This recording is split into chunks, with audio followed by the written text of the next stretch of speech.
بدينا. بدينا؟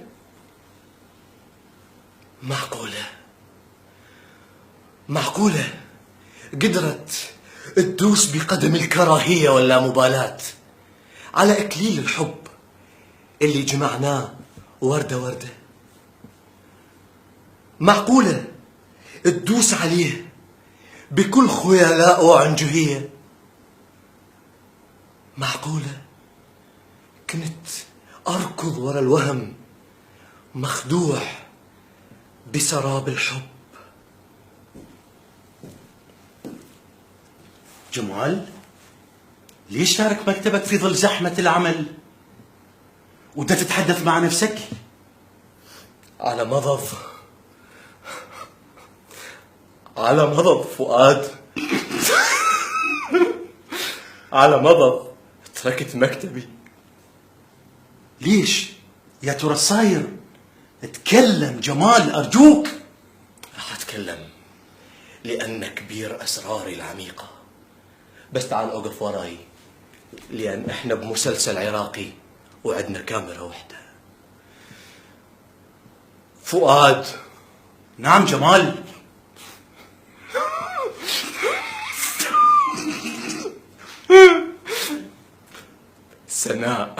سناء حبيبتك؟ ايش بيها جمال؟ تركتني وراحت تركض ورا المال والزخرف الكاذب. لا انت دا تكذب. انا ما اكذب. أنا احنا بصاروة كيف؟ انت ليش تحكي بغدادي؟ مسلسل عراقي كل شيء بيه. ايوه صدق، هو لو ريفي لو بغدادي ما عندهم غيرها.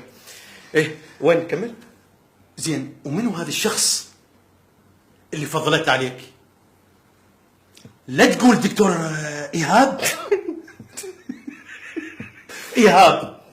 إيه فؤاد. دكتور إيهاب خصمي اللدود اللي ياما كان حجر عثرة بطريق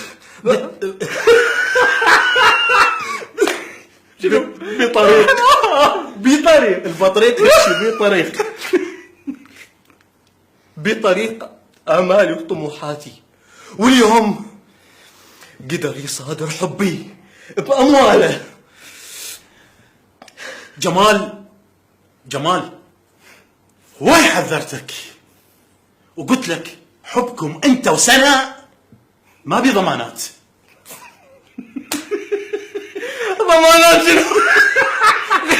غسالة اوجي. على العموم انسى موضوع الضمانات.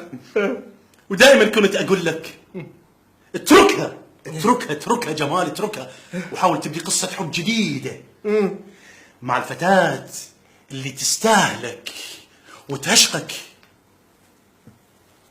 تقصد الآنسة سوسن؟ نعم، الآنسة سوسن هي اللي ممكن أن تكون بلسم لجروحك العميقة.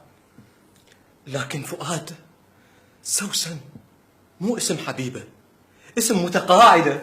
فؤاد وعلى أساس جمال مواليد 2010.